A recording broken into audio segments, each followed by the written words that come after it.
A bit ago, I did a video on why I didn't think there was a big social engineering agenda within comics. It was interesting to read the responses. A lot of people feel very passionate about this issue. A lot of people get really kind of wound up in it. And it's interesting because I had a lot of people argue. And for the record, if you argue with me, it's okay. I don't care. A lot of people are like, I hate to disagree with you. Don't hate to disagree with me. You don't have your own opinion. You're not going to offend me by having your own opinion. Now, you're going to offend me if you come at me with just a bunch of insults because you have no proof. But then, even there, I probably don't get offended. I just kind of ignore. But I want to hit the topic again because there's something that we're trying to get at here around kind of the dynamic of creators, around fans, around who believes what from each other. So let's give it another go.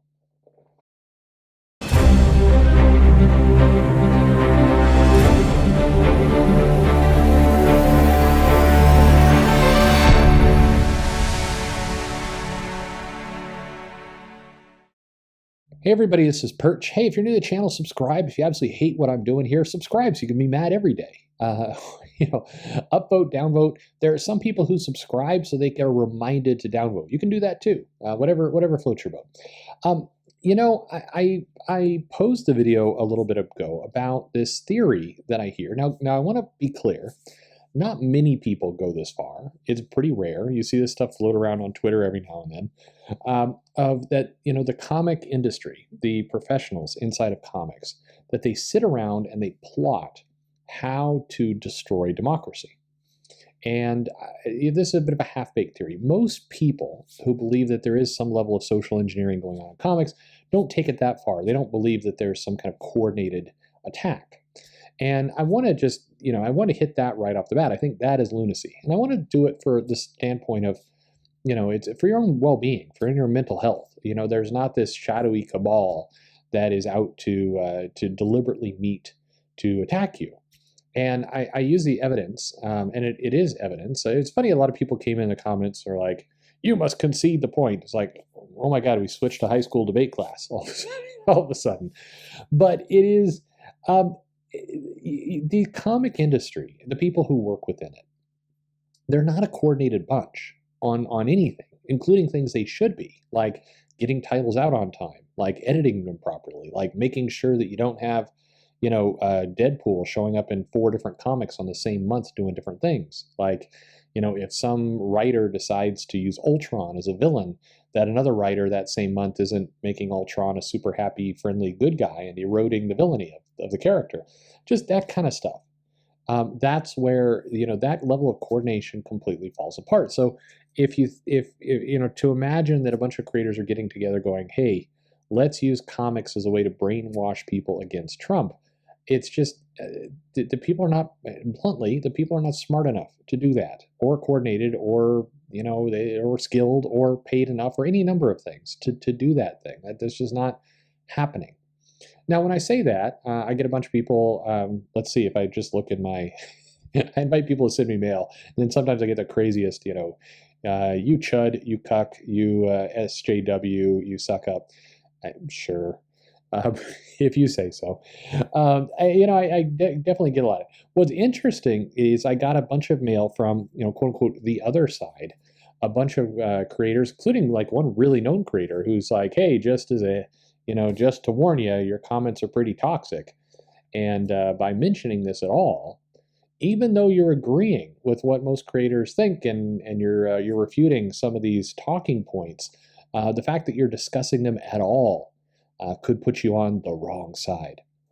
And that's where I think I confuse people, because I often like to, I think I jump across to the other quote unquote side in this battle, because as I mentioned before in other videos, I don't like to be told what to do. So when somebody starts telling me that, hey, just by saying these things out loud, you're going to be labeled a bad guy, that's crazy talk. That's not healthy. That doesn't encourage any kind of discussion. It doesn't bring us closer together as people. And forget all lovey-dovey stuff. It doesn't sell comics. It doesn't actually put dollars in pockets. That is what the name of the game is. I think that in general, like I said in the other video, the creative industry leans left, pretty hard left. It doesn't just lean left. It tilts and kind of falls off the other end left. And And that's true of music, it's true of movies, it's true of all kinds of things, because it's in nature of that group. Um, I do think, and I said it best, I do think there should be more conservative voices. I think there should, ideally though, I think there should be more kind of agnostic voices, more people who are like, hey, I've got these strong political feelings, but I'm just going, I have this magical ability to kind of leave that completely on the shelf and just write a comic. That would be ideal.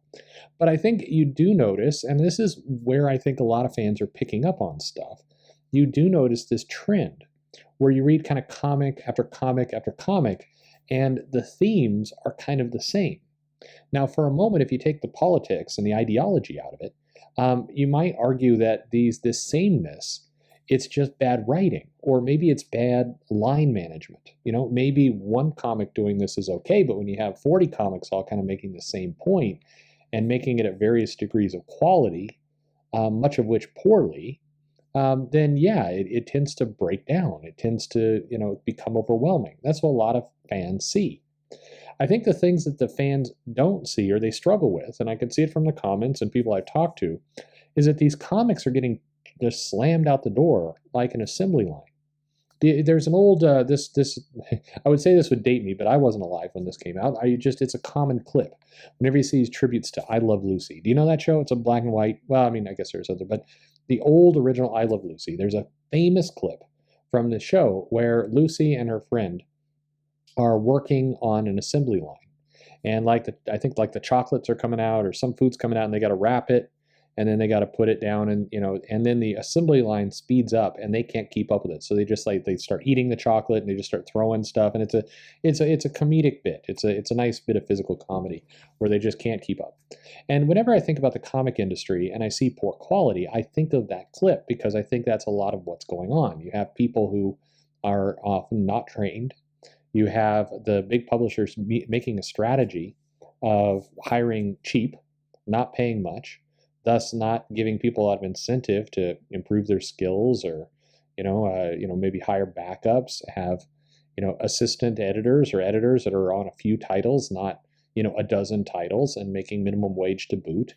I think that these are factors within the comic industry. So when this stuff comes shooting out the door, it often is as simple as the creator, the writer, or the artist is just trying to rush to meet a deadline, maybe seeing something on TV from some show they like. I mean, the amount of creators I talk to who like to watch The West Wing while writing, just in the background noise of The West Wing. I don't know why that particular show, but that's a show that they like to play. And so if that's going on in the background and you're just slamming dialogue out the door, then yeah, it's going to feel like The West Wing. That's the influence of what's going on. And The West Wing was a political show, and it was a left-leaning show. So this is kind of what comes out. I'm not denying that. I think a lot of people got in the comments and they got real like, oh, you're trying to deny that there's not a left bias in comics. It's like, no, there is. But I'm trying to explain that the reasoning behind it is less sinister plot and more kind of sloppiness, inherent nature of the people that are hiring, and all the rest. A couple people mentioned that, hey, we should see some conservatives in there. I mean, we should see a diversity of all kinds of people there. I agree. I do think we need different viewpoints. And ideally, hopefully, those different viewpoints also come with somebody who's good at writing. I'll hit on another video that got people real upset. The Ta-Nehisi Coates video I did, where I said that, really his run was doomed to begin with because he came onto this book and he's coming off of the Nick Spencer Captain America Hydra run where the character was, I don't want to say ruined, but pretty damaged. And then you're going to bring Ta-Nehisi Coates on, who is known for, writing kind of very politically charged, very skeptical things about America, in many cases in his books. I don't think that's an unfair assessment. That's kind of core of a lot of his books. And so you're bringing him on to a damaged character. He's got a lot of fans really pissed off. And then you're throwing him onto this book, a second title. He's not a comic writer by trade. He does have other jobs. And yeah, it's a recipe for failure. I posted a video about that, and there was one guy who came in and said, you are racist. And it's like, I said that the guy was not given a fair shake. I don't know if that's racist, but these are the people I don't actually think listen to the video. I think they kind of come in half-baked. But you take Coates, for example. You look at his books or his writing, and whether you like his content or not, you pick. He can write. What I mean by can write is, he writes detailed, dense things. He writes in, long thoughts. You may disagree with the conclusion to his thoughts, but you can't. I think only a fool would go in there and say, "Well, the guy can't write at all. He can't string together a coherent thought." That's not true. He's very persuasive in making very complex arguments.